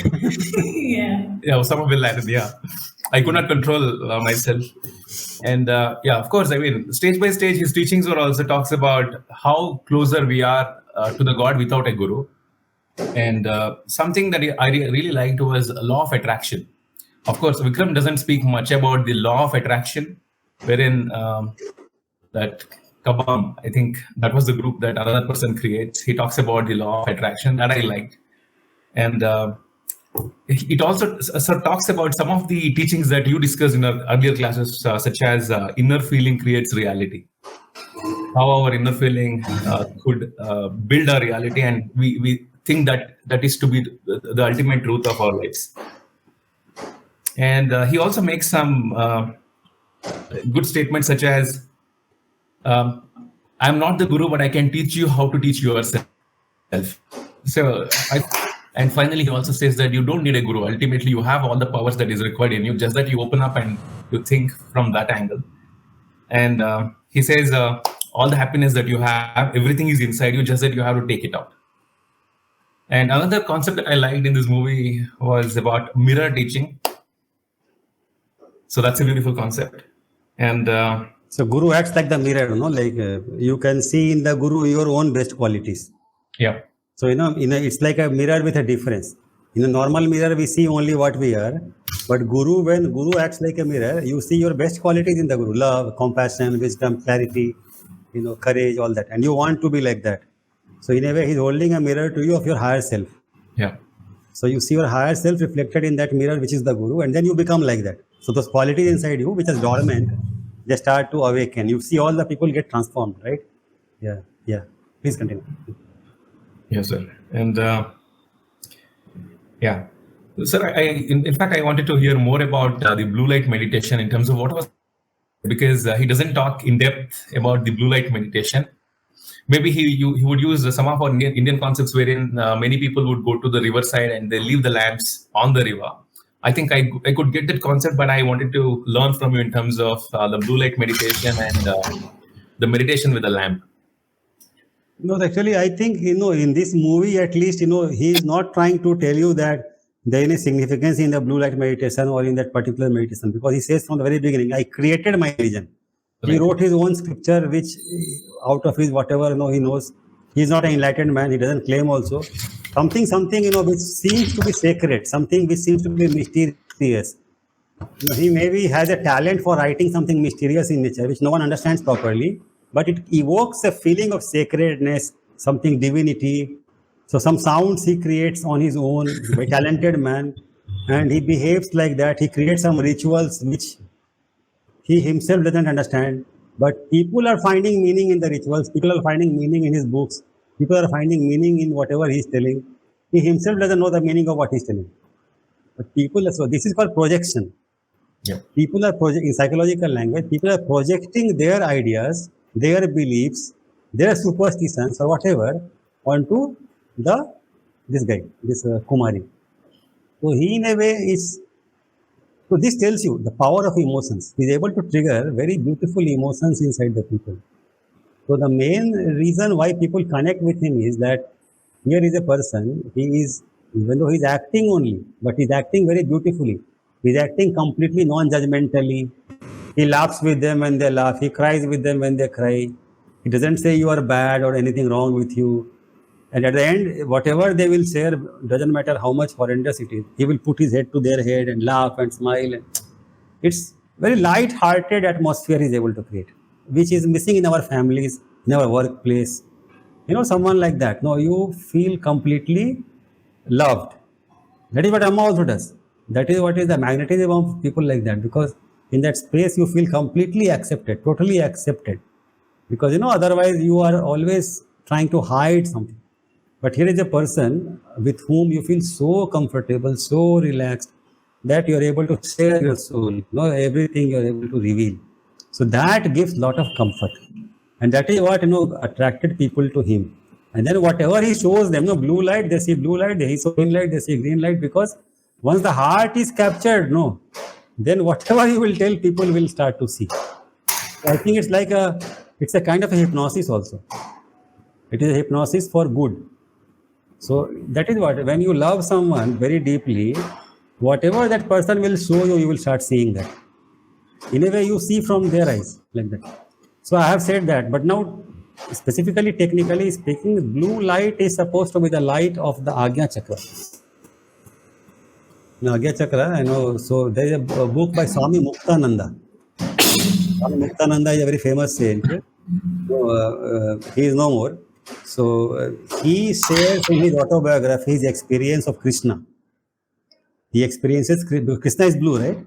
So he experiences Krishna emerging from his forehead chakra and relating to him as Krishna. And then he again goes back to his forehead chakra. So when he was awakening in his process, he experienced that blue light of the Agya Chakra, and he saw that as a Krishna. So technically speaking, so blue light meditation, if you do, it is supposed to be very soothing and very peaceful and very, very calming. It calms you down completely. It's a color of unconditional acceptance, like the sky. Blue is the color of the sky. So like sky is vast space. Space doesn't judge anything. You can keep any furniture in the room, it will never resist. So space is the blue color, sky color, and that is completely accepting. So blue color signifies total acceptance of anyone, no matter how much of a crime or whatever be your past, it accepts. So it is a color of complete acceptance. Okay. You want to continue, Raj? Anything? Yes, sir. I think the closure of the movie was amazing, sir. Basically, he comes and I felt he would also go through those 40 days of journey with them. I think he becomes one of those, and it looks like he also goes through that emotional phase of going back to these people and acknowledging, what was going through in his mind, and finally he comes out and tell people that what exactly he was and the truth about himself. It was important. It's called closure, because in any relationship, deception cannot be the basis for a true relationship. So at the end, out of 14 disciples, 10 remained with him, 4 leave him because they felt betrayed. Even though he will lose. Now that shows, that people cannot accept truth. Everyone cannot accept truth, and they may have felt that he cracked a practical joke on them or something like that. So all that they gained, that they could not acknowledge because of the basic deception. So this tells you that Guru-Sishya relationship is a very sacred relationship. and some people may not be able to take it if someone takes it lightly. So, but I will talk about it a little bit later because I don't want to spoil the fun of other people because they may have something to say about that. Sure, sir. Okay. You have any questions that you want me to explore later? I will not explore now, but later I will explore it. Yeah, sure, sir. I'll take it up later, sir. Questions we can take up later. Later. Okay, Neha's turn. Okay. Yes, sir. So it was very funny for me. When it started, like I actually thought it was like a cult or like a con artist kind of person, like the way he was doing all those practices, right? Especially with the Osama photos and stuff. But again, like mainly it basically helped me to reinforce the belief that all the answers are within, and you just have to like help yourself. And a leader, a guidance would obviously help you. Like for example, I feel if a person is like vulnerable or sensitive, having an external guidance would give you that kind of a comfort and courage to explore yourself. Even in the exercise of the mirror exercise, wherein the person took the place of the guru and they were telling him what they wanted to change in themselves, right? So they basically knew what had to be done. But I think Vikram also kind of helped them to bring that out, like help them to explore themselves like a bit more. And yes, like certain things like I'm the same as everyone else, and these kind of things, like even again they say, right, he was not enlightened, but the kind of atmosphere he created for people to like open up and stuff kind of helped everyone out there. Another method which I liked was he wasn't telling what had to be done, but he was like prompting and asking questions to themselves. So they basically answered in a way which basically they knew what had to be done and what the best thing was. So here what happens now? What you know is hidden in the unconscious. Yes, yeah. But when someone from outside asks you intelligent questions, from your own within deeper levels of the mind, you are able to ferret out the knowledge which is buried inside. Right. So it is like, diamonds are buried inside, and when someone asks you the right poking questions or gives you some puzzling experiences which can only make sense, which trigger you so strongly, first of all, emotional arousal is so strong that you can't rest till you find the answer which gives you peace. So that is a technique. Either you arouse emotions through experiences or by asking the right penetrating questions in the right environment where you become a little bit agitated. And unless you are able to answer these things, you will not become peaceful again. So that's a technique. So questioning is like that. What happens with questioning is that if you ask the right question, you will look for the right answer in the right place. So asking the right question to the right person in the right place at the right time, all four are important. It's a very important skill for a manager, for a leader, for a teacher, for a parent. Asking the right question, I will repeat, was very important. Asking the right question with the right person at the right time, is very important because that helps that person to go deep within and bring out the correct answer, and that is in a way very liberating. You come out of a certain pit of unconsciousness where it is dark, and you become a little bit more clear. So your light grows a little bit more. Yeah, and whenever light grows a little bit more inside, you feel more relaxed, less anxious, and more happy. Right. So I found that was also like a quality of a healer, like the way he asked questions and made them comfortable so that they could like answer without getting defensive or stuff like that. Yeah. Even in the end, like how people accepted him, and most of them, like at least 10 out of them, were happy about what had happened. So that was very nice to see, like how they did not feel cheated, like the majority of them. And in a way, he helped all of them to become mature adults, who don't need a dependency relationship with Guru. He will become like a friend, thereafter. So it's a good thing. I think we have lost Neha. It seems her picture is frozen. Are you there, Neha? Can you hear me? Okay, I think she'll join. So we'll move on to Shaju, and when Neha joins, he can continue. Yes, Shaju. Sir, am I audible? Yes, yes. Sir, like starting from the point which you have discussed now, that asking questions, because many a time we experience that we know many things and we have a very clarity. But when we start interacting with the people of a different philosophy or different ideology, then we realize all of a sudden it's not as easy to address their concerns also. Because while this person was leaving from Arizona to California, I think somewhere he says he started it finding difficult to address the questions of others. Because when people realized that he is an intellectual person, sorry, an enlightened person, then people started asking him difficult questions, and he himself started finding it difficult to address those concerns. So many a time we feel that we know everything, but when we address a certain concerns of others who belong to a different philosophical domain, it becomes a bit difficult to match with them. First point I felt.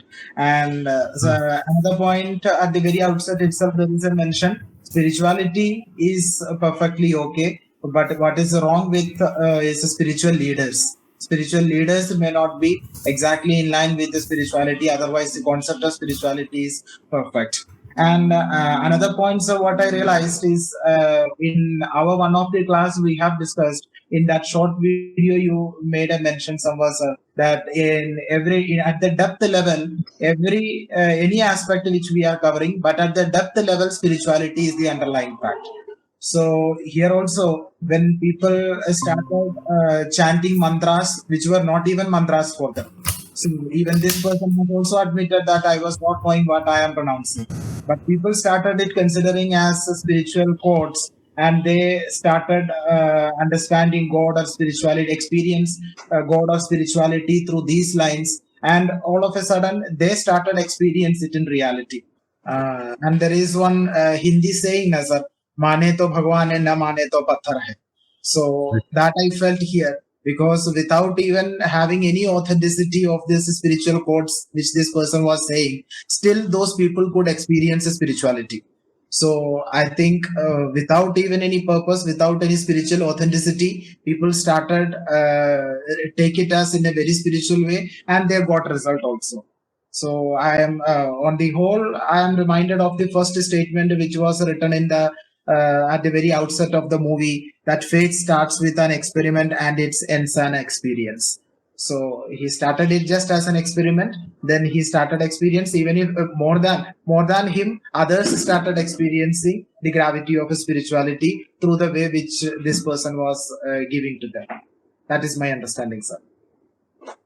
Okay, so you would like me to explore any questions or something?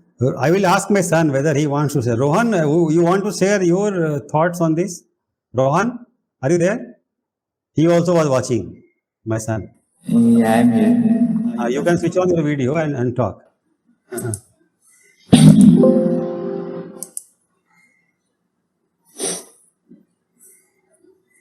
you see me? Not yet. Yeah, we can see you. Yeah. Okay. And so I watched the movie and it was like very interesting, and how he started as a person who was looking for his answer to what he truly is, what his way of spirituality, and he went everywhere and everywhere. Every teacher and every spiritual guru were telling him how they were telling him many stuff, but they didn't tell the one key important answer that we need to learn, that we ourselves are our own teacher. So by the end, when the unveiling time comes and he says a line, something along the lines of like, you all are amazing beings or something like that, and you need to stop pretending that you're not amazing beings. So I like that line a lot, and then he tries to unveil that he's Vikram and not the person he claims to be, but he couldn't do it then. But by the end of it, he also grew along with his student. He also truly became his own guru, like along with the rest of the 14 people that he was teaching. By the end, yeah, 14, like all 14 of them could not forgive him, but I guess eventually they'll come around to it. or at least they learned something, they took something out of the whole experiment. So why you say that the teacher also grew along with the students and the other four will also grow and come around? Why you make this statement? There has to be some kind of as for the teacher, he himself wasn't in the first unveiling, he wasn't very sure on how to unveil that he's Vikram, but he eventually got around to going through a whole transformation and then coming out. Yeah, so there what happens, no, there is something called self-acceptance, unconditional self-acceptance. So why I asked you this question? Because I want to teach something now. So there's a feeling called shame, a very powerful emotion called shame, which humankind suffers from. Each one of us suffers from shame, guilt and fear. These three things are Ravan, Meghnad and Kumbhakarna, the three biggest barriers to enlightenment. Okay, biggest barrier is fear, then shame and guilt. Maybe shame also is very big for some people, especially in modern culture, where children are shamed for not being able to live up to parents' expectations, for not being able to live up to teachers' expectations. We impose pressure upon the child to perform different kinds of things, especially in terms of achievement and bringing glory to the family. So on the one hand, when you achieve tremendous amounts, you feel glorious, you feel great. Maybe pride starts to develop in you, right? But on the other hand, when you fail to achieve and when people expect you to achieve, they think somehow you are less than whole, less than complete, and you are somehow less than other people. Then what happens? The people are projecting their non-acceptance on you, and you as a conscious being are absorbing that. Now, more you absorb that, more you experience shame. Now, more you experience shame, you wear a shield around yourself to protect your dignity. Okay, and that shield, is something which gets fixed. It's called the persona. So what you do is you project a persona that is acceptable to the society. Okay, but behind the persona hides everything that you are not revealing to society, and that is what Carl Gustav Jung called the shadow. So that shadow is growing inside you, and the shadow produces all kinds of these negative emotions, shame, guilt, fear, especially, and other things also. So shame is a very powerful emotion. So for Vikram to admit that I am not the guru, but I am Vikram, an ordinary guy like you, it's a very tough thing because there is not yet complete self-acceptance. If there were complete total self-acceptance, then he will be able to tell that. But he did not have enough courage. So the quality which he was lacking initially, when he could not unveil, it was courage. You require a lot of courage, first of all, to be able to speak that. And later you don't require courage because courage is replaced by simplicity, what is called authenticity. You become so authentic that there is no more way that you will hide anything about yourself. So authenticity is the antidote to shame, but it is not that easy to become authentic person. Authenticity is the greatest psychological achievement, according to Carl Rogers. Okay, Carl Rogers, according to him, nirvana in terms of psyche is complete, total, unconditional, uninhibited self-acceptance. Now, if such a person is there, if you even insult this person in public, such a person will not be scarred or wounded emotionally. Such a person will be able to just move on. Even 1 minute later, if you talk with this person, there will be no wounds on his psyche because he has complete, total self-acceptance. He will know that what other people are doing belongs to them. Buddha is a great example. Once someone tried to insult Buddha for half an hour, and Buddha was completely untouched by that. And his disciple Anand asked him, how could you not retaliate? And Buddha told Anand, tell me, if someone gives you a gift and you don't accept, to whom does it belong? It's a famous story. So Anand said it belongs to the person who gave the gift. So Buddha said, I did not accept. So, it is that kind of, complete psychological invulnerability. So that he had not attained, Vikram. Because you see what that group is projecting the aura of a guru on him. Now it is very pleasant to feel like that, when 14 people are adoring you like a guru, and suddenly you tell them I'm a fake. It can only be done by a person who is really very authentic and who is taking this whole thing as an experiment. Okay, but he could not do it, which shows that he has developed some kind of attachment to the guru persona. Okay, and now he is feeling very shy to reveal the Vikram reality. So that is why he has to conquer shame. So when he is able to conquer the remnants of shame, which is still lingering in his unconscious, after 40 days, he is able to unveil. So that is why Vikram's growth is involved. And why Rohan said the 4 people will come around later when they have grown spiritually is because their reaction is a reaction. It's an emotional reaction to expectation from the Guru. Now they believe that my Guru has to be perfect. Now here my Guru has feet of clay, and he has revealed that feet of clay. Then how can a perfect being like me have an imperfect Guru? So there's some ego which is involved. That is one reason. My Guru can't be like this, fake. So they feel very deeply offended. That is one reason. Second reason, in psychology, we call it transference and counter-transference. So whenever a person takes help from a mentor or a guide or a guru, it can be a psychotherapist, it can be a guru. Both are same, playing the same role. Because when you go to a psychotherapist, you have one-to-one conversation. And when you go to a guru, there is one-to-one connection. So it doesn't matter whether it is a father, mother, teacher, counselor, therapist, or a guru, all of them play the same role, which is to provide guidance and counseling. So when a person comes in a disturbed state to a counselor or a guru, they form a deep relationship which is based upon tremendous attraction towards the guru or the teacher. This is called transference. So in this, what happens is that in psychology we know that each person has a need for very beautiful parenting when they were young. So our parenting was not very perfect, and that is why we are today disturbed. Psychology recognizes that whatever disturbance you are experiencing psychologically, the damage has happened in the first 6 years of life. That is the greatest contribution of Sigmund Freud, and which is absolutely true. Okay. But when you come to a space where the guru or the counselor or the therapist is completely loving and totally self-accepting and accepting you also, then what happens? You form a relationship based on deep love. You love the guru very beautifully powerfully because you project your parental imago or parental image onto the guru. You believe that the ideal parent that was missing in your childhood has appeared in the form of the guru. That is why there is such a deep, tremendous love for the guru. Guru replaces mother, father both, and God also. So guru is an embodiment of mother, father, and God, all three. Now just imagine how powerful that relationship will be. This is called transference. But in psychology, it is counseled that it is also part of the training that the therapist should not engage in counter-transference. Now, what is counter-transference? This person thinks I am perfect. That, this person, is perfect. Kumare is perfect. But Kumare knows he is not perfect in his heart. Right?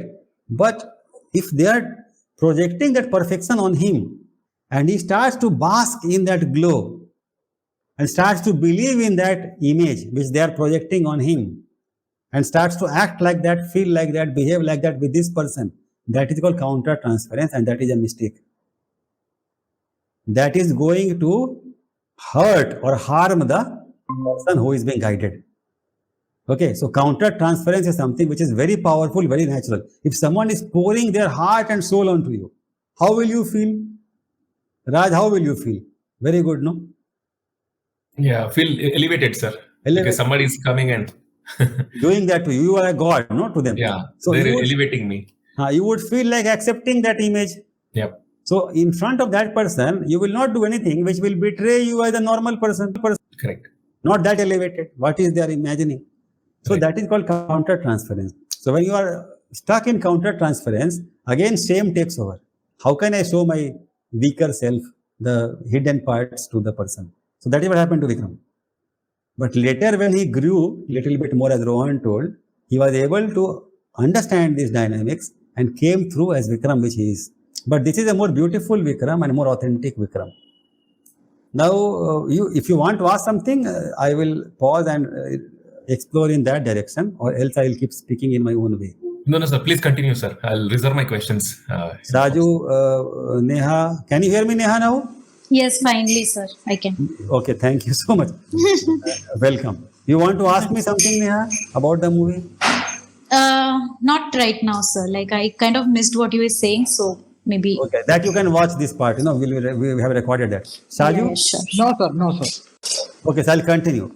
So in this movie, what you see is that a person is basically brought up by a Hindu, family in US, and this family is very zealously protecting his Hindu persona because they're worried that in the America's melting pot culture, he will be corrupted.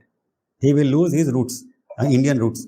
So they are very much, conscious, and they bring up both children, his brother also, in a very pious Hindu environment. Lot of yagyas and mantras and chanting and havans are happening all the time. All the Hindu gods, goddesses are there, and he has been, given all the doses of mythology, Ramayana, Mahabharata, and all that. So, but by the time, he grows up, adolescence and young age, he's not able to accept that because he's not able to find what is great about this Hindu culture. Only thing he can see is that when his grandmother is worshipping these gods and goddesses, chanting mantras, she becomes very peaceful and calm. And then he feels that calmness, that peacefulness in her presence. And he is contemplating, yes, from somewhere she is getting that calmness, that peace. And when she is doing that puja, maybe that is what is the purpose of all this. But then that before debunking or leaving behind that Hindu traditional outlook, he does try his level best to find answers to his burning spiritual questions. That is very good about him. Some people do not have that courage, but he has the courage. So he goes about all over the country, finds all the gurus, who are there well known. Then he goes to India also and tries to explore many gurus in India also. After all these explorations, what he finds is that maybe no one knows the absolute truth. From among all the people that he sampled, maybe he could not find Raman Maharshi or Amma, but he could not find anyone who is in touch with absolute truth. So he reached a conclusion that actually all gurus are ultimately false gurus. At best, what a guru is doing is playing the role of a mirror. That is from where that mirror thing is coming in his mind. So guru plays the role of a mirror where guru is elevated being, amazing being, what Rohan called. And you will see those qualities inside that guru, and those qualities are hidden inside you also. So they draw out your own best qualities. So you see in a movie, there is one technique used one point of time where you visualize that Kumare is the disciple and you are the Kumare. You sit in front of Kumare, the guru, and look into his eyes, connect and commune with him very, from within, attune yourself to him. And then you teach him what you want to teach your beloved disciple. Each disciple gets a chance. So the guru becomes a sishya, and the sishyas become the guru, and they connect with their soul as best as they can, and they try to teach the guru. So here what happens? It is role reversal. Sishya becomes guru and guru becomes sishya. It's a role reversal. It's a very powerful technique. Maybe someday I'll also use it, but I can use it in a physical class. In a virtual class, difficult. Because that soul-to-soul contact is difficult across so many miles. But in a physical class, I could have done that. So here what happens is that because of very powerful feeling of love and reverence for Kumare, that is a very powerful experience in life, once in a lifetime opportunity, because you are teaching your own guru. It's like me sitting in front of Amma and trying to teach her what I want to teach my guru, Amma, my disciple. So what I will do, I'll try my level best to teach the best things that I can teach. Because I have so much reverence for Amma or for my guru. I can't teach something which is very clumsy. So I will really connect to my soul as best as possible and teach whatever the best teachings that I can give. That is what they did. Now when they gave those teachings to the guru who has become sishya for some time, they really felt and meant that teaching from the deepest core of their being. Now once having taught to their guru, when they go back to their mundane life, they cannot make those mistakes again. You have to meditate 1 hour every day, someone says. So she herself starts to meditate 1 hour every day because she can't no longer not meditate. Because she will betray her guru. That she can't.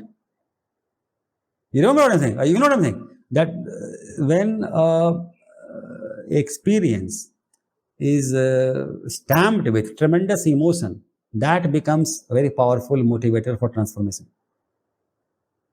I taught my guru these 5 things. How on earth I myself will not follow my teaching? That is the spirit. So that fat lady became, much better. And, like that, all the people had so many things which they taught them. And all of them learned those teachings. That is the beauty. Now, as Neha told, all answers are within. They already knew what needs to be done because these teachings came from them only. But they were not able to implement the teachings. That is why I am telling you, I am pointing to a 10-minute video where I told awareness plus will is equal to enlightenment. Awareness is there. What I need to do? Will was not there to execute the awareness into action. Right? But when they taught their own guru, what they knew needs to be done, then the relevant will also came. How the relevant will came? It came because of tremendous love for the guru. Will is energy. So love is energy. So the energy of love gave the power to the will to execute the teachings that they imparted to their guru. It's a very intricate spiritual chemistry I'm trying to teach. Do you follow what I'm saying? It is like, I gave a promise to my dying mother on her deathbed. I will never drink, I will never smoke a cigarette again. Maybe that is a tremendous commitment in a tremendous moment. And, out of 100 people who will make that promise, I am sure some majority of the people will never smoke a cigarette again. Do you agree with me? If this is a promise to make to your dying mother, will you smoke a cigarette again? No. Neha, Saju, will you? No, sir. No, sir. Because your mother's face will stop you. So same thing happened here. Same thing happened here. Because they love their guru so much, when they tell him that you do these things, they themselves start doing those things. They knew that needs to be done. I am fat, I am eating all kinds of garbage. She knows I have to stop it. But now she is able to stop it finally. I have to go for a jog. Now she knows I have to go for a jog. So this was a very powerful technique. So that is a very beautiful teaching. So in there, what Vikram is teaching in the movie is that Guru is inside you. You didn't need me. You just needed someone to come from outside that you could love for that person's simplicity and authenticity and deep unconditional love. So that is the power of the space around us. When any child, this is especially true for parenting, when any child is living in a space in the family of unconditional love, total acceptance, mommy, papa love him or her so deeply that they are never going to reject us. Okay, that space if you can provide, growth is natural. Spiritual growth happens just like the seed becomes a tree. You don't need to teach anything.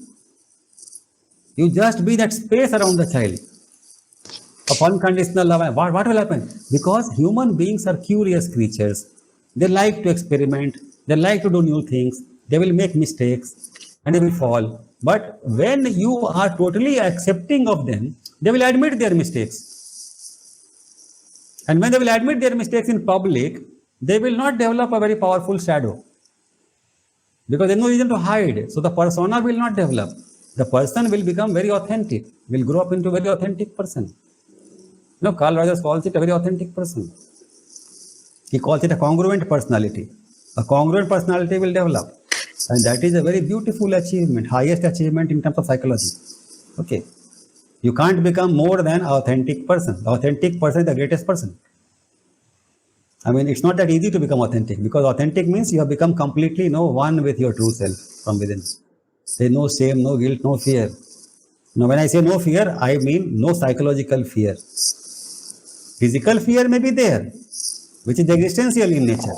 But we don't need to root that out, because if you root that out, it's a very risky thing to do. You may be vulnerable to risk, danger. Okay. So these are some of the important things that happens in this movie.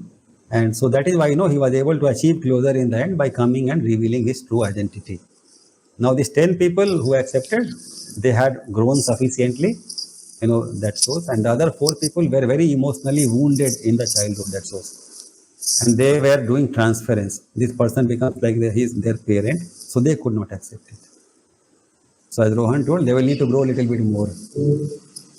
When they will be able to accept the inner guru, then they will be able to forgive him and love him very deeply. Because what is happening to them? They have become a dependent personality. They depend upon the guru for their sustenance. They could not become independent. But the moment they become independent, the love between them and Kumare will be much, much deeper and much, much more pure.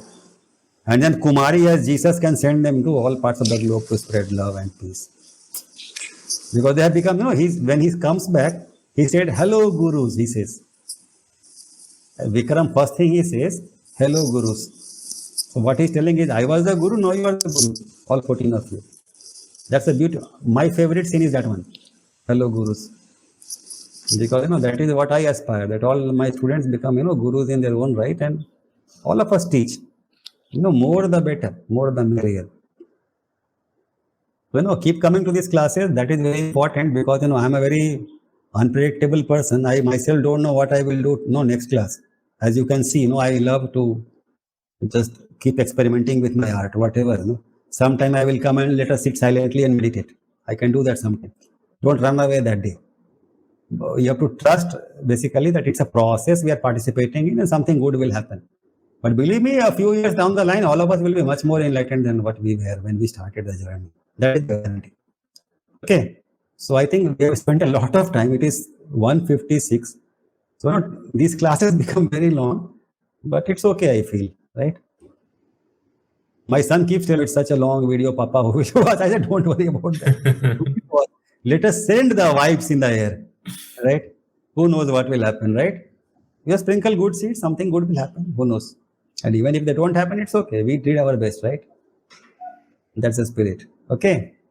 Saju, Neha, anything? Raj, any comments, questions, last thoughts? Sir, one question I have, sir. So actually, you gave a beautiful example of giving a promise to dying mother.